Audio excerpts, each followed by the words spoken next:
Hi, I'm Bob Tabor with www.learnvisualstudio.net, where I teach beginners the skills they need to get their first software development jobs building Windows and web apps at the world's best companies as quickly as possible. So up to now, we've been focusing purely on the C# syntax itself, as well as some utility classes from the .NET Framework class library. We looked at some other matters related to the compilation of source code into assemblies. We looked at the .NET Framework runtime, what happens at runtime, and so on. However, I'm sure at this point that you're now getting ready and you're itching to build real applications. You know, applications that have real and attractive user interfaces, whether it be web-based applications or Windows-based applications. So in this final tutorial video, we're going to be discussing event-driven programming. Event-driven programming is really at the heart of Microsoft's presentation APIs, and for that matter, it's at the heart of just about every other API in the .NET Framework class library. It allows you to plug in and handle key events in the lifecycle of the application's execution, and even replace the default features of .NET.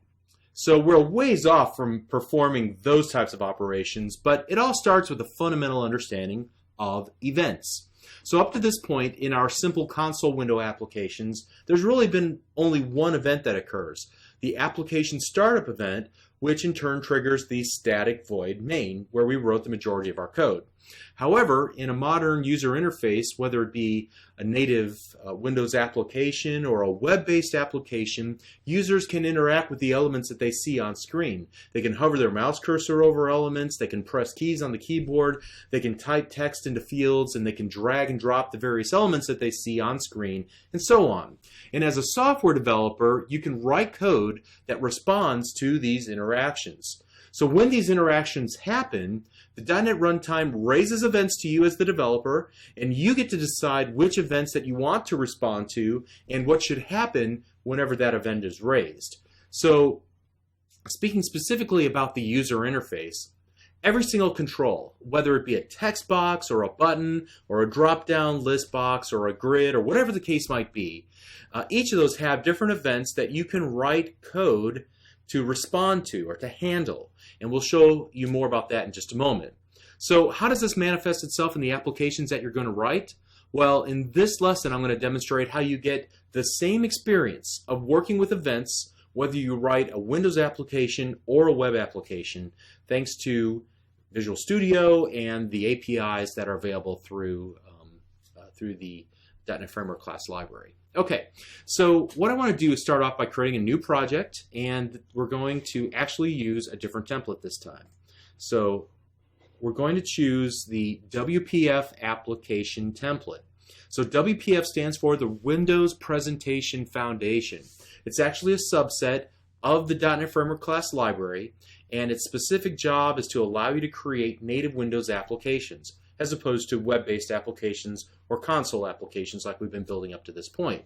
So you see that there's also in this template something called the Windows Forms application. We could have easily used that template for this example, but frankly, Windows Forms is a little bit older API that was available when .NET first came out in 2002.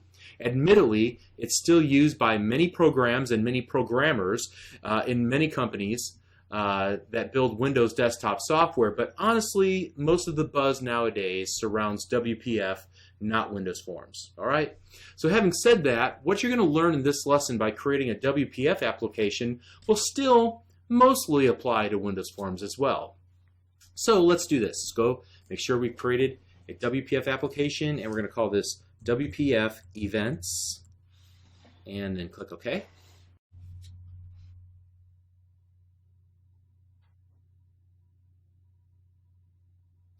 All right, so I'm not going to take the time to actually explain everything about Zamel or WPF or even some of the interactions that I take with the application here. I'm going to leave a lot to the imagination. There will be other series that cover all of this content, either where you're currently watching this video on Microsoft's website or on my own website, learnvisualstudio.net. However, we just want to point out those things that would really lead us to understand more about event-driven programming for this lesson. All right, so what we're going to do is start with the toolbox, and we're going to go to Common WPF Controls, and we're going to use the little arrow that's pointed towards that word, and then we're going to click it, and now the arrow points down, and we can drag and drop controls from our toolbox onto this design surface here in the middle. And so the first thing I want to do is drag a button and drop it onto our design surface, and then drag a label and drop it onto our design surface beneath it. All right. And so now I'm going to select the button control, and then I'm going to come over here to the properties window, and I'm going to give this control, this button control, a name. I'm going to call this My Button. All right.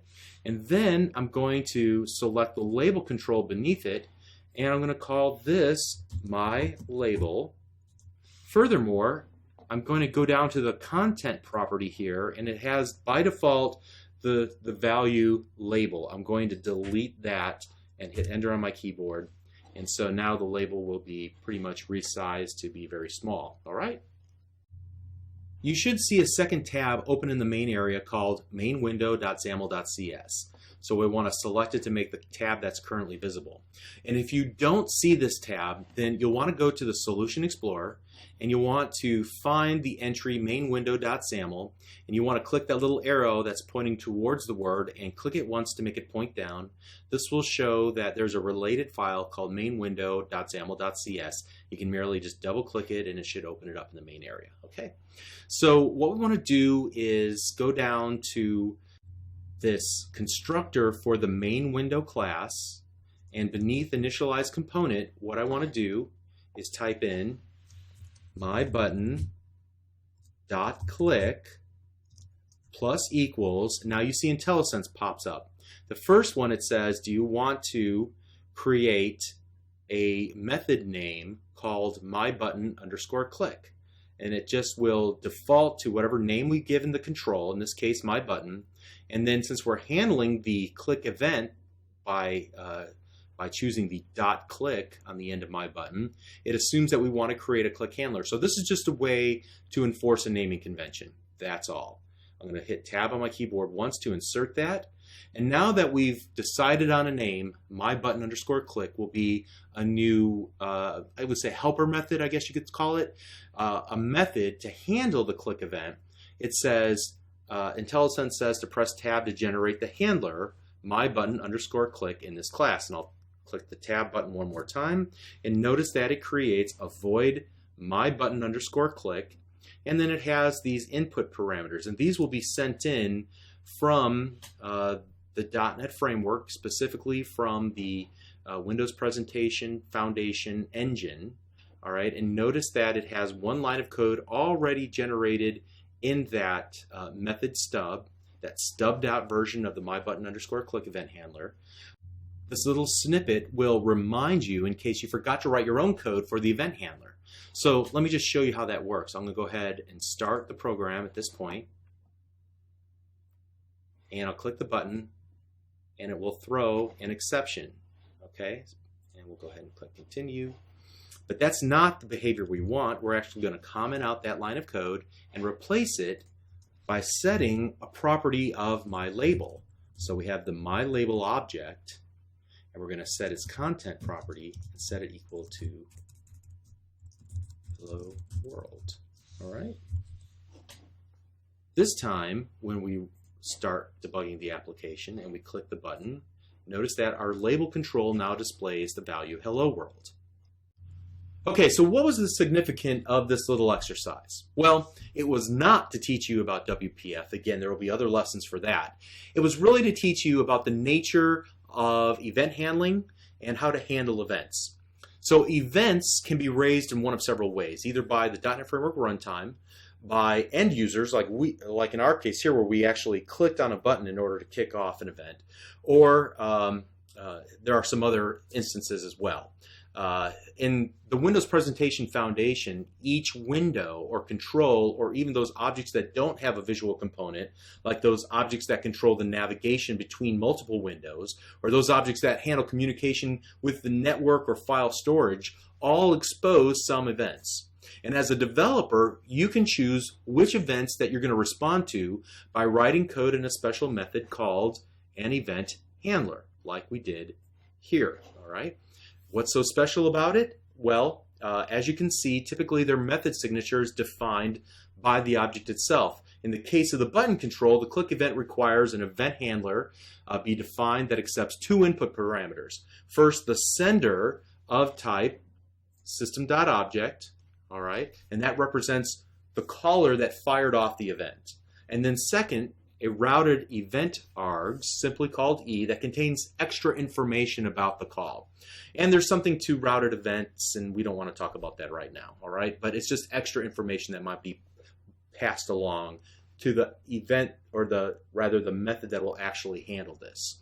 All right, so many times you can just ignore these input parameters, but occasionally they will allow you to access some important details sent by the caller of the event. So the key idea so far is that we attached a new event handler to the click event of the button, and then we, using that special plus equal syntax, we've seen that before, remember?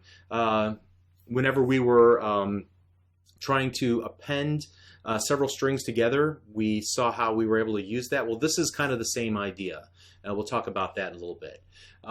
But basically, Visual Studio helped us to even write that code by automating some of it with helpful IntelliSense prompts and code snippets. So I use the term attached to an event. Some people call this registering an event, and we can use this same style of syntax to actually attach multiple event handlers to a single event, and even programmatically remove event handlers using the minus equal operator. So there might be a reason why we want to, in a separate event, go ahead and do this one more time. This time we might want to call this my button I clicked this, all right? And then we would have to create an event. We could even copy and paste this one and change this to I clicked this, all right, and we can call this hello world again. And let's see what happens whenever we run this. You might say, well, it only said hello world again. Where did the first event go? It fired off, but it immediately was covered up by the second, the change of the content property the second time. It was almost instantaneous, all right? So in addition to this imperative style where we're actually writing C# code, there's a way to attach an event to an event handler declaratively. So while we work purely in the design pane, whether you realized it or not, we were generating some code down here in this area below it that was called Zamel. And Zamel is an XML syntax for creating instances of objects. And I explained Zamel in depth in another series, but if you look at the example here, you can see that I could have accomplished essentially the same thing. Let me go ahead and separate these out in the different lines here. I could have accomplished essentially the same thing by doing something like this. All right. So as you can see, there are different ways to wire up or attach or register an event handler with an event. So before I end this project and I move on to the next one, I wanted to expand on what I said at the outset of this lesson. Every control has quite a few events that you can choose to handle or ignore depending on what you want your application to do, and you, the developer, get to decide that. So to see a comprehensive list of all the events for a given control or window or whatever the case might be, just go ahead and make sure that you're selecting whatever the object is, either in the Zamel view or on the designer surface, and then go to the properties window and then click the little lightning bolt icon in the upper right hand corner, and that will show you a list of all of the events that are available for just the button. So there are things about dragging and dropping, there are things about focus and mouse capture and stylus capture and touch capture, things to check if the mouse is captured or not, keyboard, so typing on the keyboard, key up, key down, and all sorts of stuff. All right, so there's dozens. And so some of these events deal with layout and positioning at the time when the window is first loaded up and displayed to the user, allowing you to preempt that process and perform additional layout and positioning logic. Some events deal with keyboard access, like we saw, or keyboard interaction. Some events deal with the stylus when the user is accessing the app from a tablet. Some events deal with the normal mouse operations like click or hover or drag and drop. Some of these events work together, addressing smaller parts of a bigger operation, such as drag and drop. And the challenge won't be getting access to a given control or event elements events, but it'll be determining the nuanced difference between the events and picking the right events that you want to handle. Also, each event will be raised in a different order, and sometimes the logic that you write is expecting a certain order of the events to occur, and it just doesn't happen that way. And so subtle bugs are introduced if you don't understand the actual order of execution of each of the events and the event handlers. And these are just the events for the button control. There are events for everything. For example, for the main window itself. So we wrote code in the classes constructor, in the main Windows constructor. But there are other events that happen as the window is loaded, or it's unloaded, or it's moved, or it's resized. And there are events concerning the lifetime of the entire app as well. The app is beginning, the app is ending, and so on. So in the case of a WPF application, those events are handled in this file called app.zamel and app.zamel.cs. All right. So at this point, the main takeaway is that there are events everywhere you look. If you can dream up an action that you want your application to perform or respond to, your first thought should be, what event should the application be responding to? And then you do your research in MSDN using your favorite search engine to locate the right event for the job. To reinforce this idea, I want to practically duplicate this entire example we just created, but this time building an ASP.NET Web Forms application. So my goal is to show you that, first of all, understanding the nature of events is important whenever building applications in .NET, and then secondly, much of the knowledge that you gain from one API can be applied to other APIs as well. In this particular case, we're going to transfer the knowledge that we gain from developing a Windows desktop applications to creating a Web Forms application. So one thing that you need to understand is that off camera, I installed Visual Studio 2013 Express for web. And if you want to follow along, you're either going to need to follow the general instructions that I gave for installing Visual Studio 2013 Express for Windows Desktop way back in lesson number 2. Obviously, you want to select the Express for Web edition instead of Express for Windows Desktop. Or you're going to need one of the commercial versions of Visual Studio, like Professional or Greater. Or alternatively, you can just watch and still get the basic point of this lesson. So what we're going to do is, I'm going to go to and find Visual Studio Express 2013 for Web, and let me go ahead and pin that to my taskbar, and then I'll go back to the desktop. It should be there, and it is. So let's open that up. All right, so I'm going to select the New Project option from the Start page, but you can go File, New Project, or any of the other techniques that we've seen previously. And in the New Project dialog, I want to make sure to select the Visual C# templates. And in the center, I want to select ASP.NET Web Application. We'll just ignore everything else in here. And I'm going to call this ASP.NET Events, all right, and click OK. When I do that, a new dialog will pop open, the new ASP.NET Project dialog, and I'm going to select an empty template and then click OK. All right, the very first thing I want to do is add an ASP.NET Web Form, which is a file with an extension .aspx. So I'm going to right-click the project name in the Solution Explorer and select Add. I'm going to select Web Form, and it asks me to give the web form a name. And I'm going to call this Default, and click OK. And this will create the default.aspx page. You can see it here in my Solution Explorer. It opens it up in Source View automatically here so that I can see both the HTML plus the ASP.NET web form declarative code that's been added to the page already. I'm going to switch over at the very bottom here to designer view. So now we're not looking at HTML or the declarative ASP.NET code. Instead, we're looking at a designer that's very similar to what we saw when we were working with the WPF application. And here what I want to do is drag and drop a button onto the designer surface, and right next to it I'm going to drag and drop a label onto the designer surface.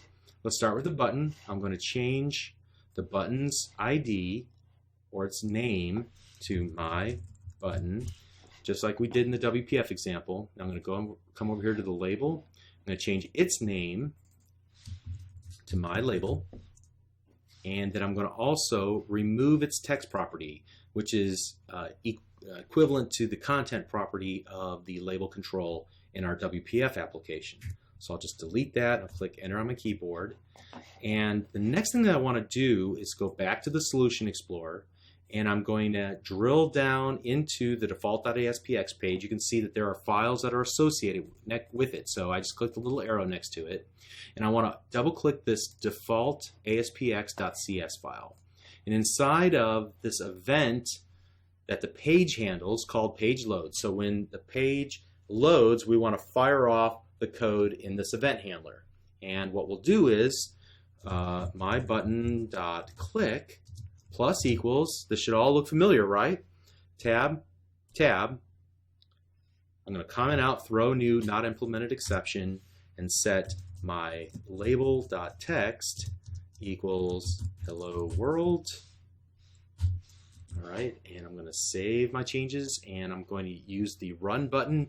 Notice that it doesn't say debug or start, it just says Internet Explorer, because it's going to open up my application in Internet Explorer. It opens up this little web server here, IIS Express, which will host my web application on a temporary basis. You can see I have my little button on a web page, and I'm going to click that button, and there was a quick refresh of the page, and I see the words hello world printed in the label control. Awesome. All right, and just like what we did in the example of the WPF example, I can set that declaratively as well by going to the button and choosing on click equals, and then I could create a new event from here or choose the my button click instead of writing the code manually to wire it up or to attach the event to the event handler to this event, the click event, on click event. So I could actually create a second event and call this my button underscore click one, which is the automatic name. And if I were to look then inside of the default.aspx.cs file, you can see it created a new event handler, a new method with the name my button underscore click one. All right, and we can just delete that, and we can go back in here and remove this, and it should still work. All right. And finally, just like we saw previously with the WPF application, we can inspect all of the events associated with a given control.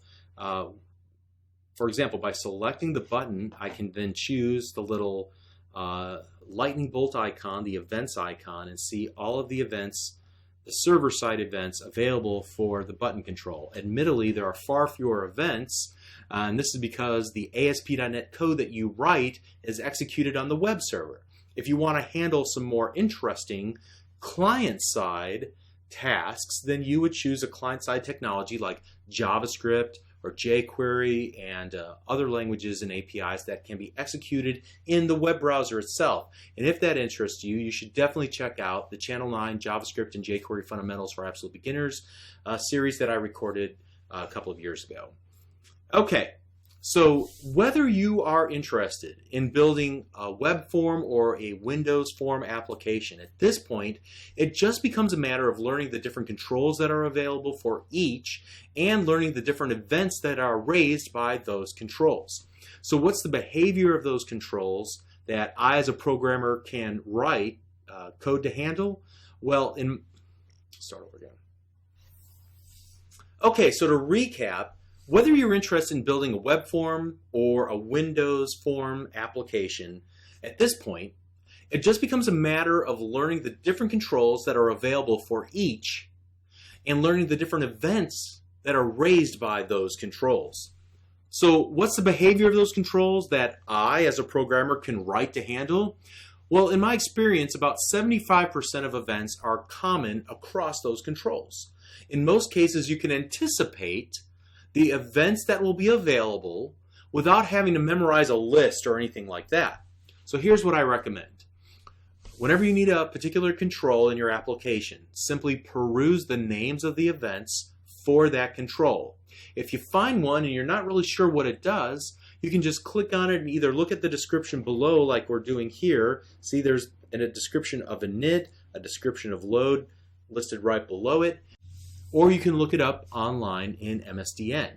Sometimes the message that's associated with a given event could be a little bit cryptic in the help, admittedly, but usually you can find some examples and some discussions online about what a given event will do for you.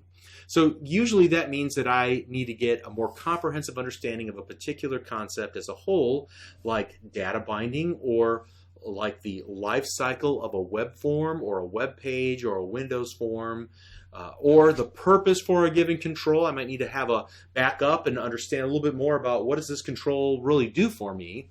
I need some big picture information, right? And once I have that in place, the individual events will make a lot more sense to me typically. So I rely on MSDN every day, searching on MSDN a lot during this process of just gathering information and trying to understand what each of the controls do. Also, fundamental to learning any API is learning the life cycle of events that occur during the execution of your application. For example, this URL discusses the ASP.NET application lifecycle for Internet Information Services 7.0. And this URL discusses the ASP.NET page lifecycle. So the difference is the application itself versus an individual page's lifecycle. And admittedly, these are very meaty topics, but they're really the key to understanding what's going on under the hood to deliver a dynamic page via ASP.NET. Similarly, there's a good jumping off point for learning about the lifetime of WPF applications at this URL. So at some point, becoming either a web developer or a Windows desktop developer will mean gaining a grasp of these topics, and it all starts with events, like we learned about in this lesson. And fortunately, you can leverage what you learn in one API and use it in other APIs. So you learn a little bit about how events work in Windows forms, it will transfer over to web forms as well. And that was the whole intent whenever they designed these complementary technologies. Okay, we're done, I think. Well, let's wrap it up in the next lesson. You did great. We'll see you there. Thank you.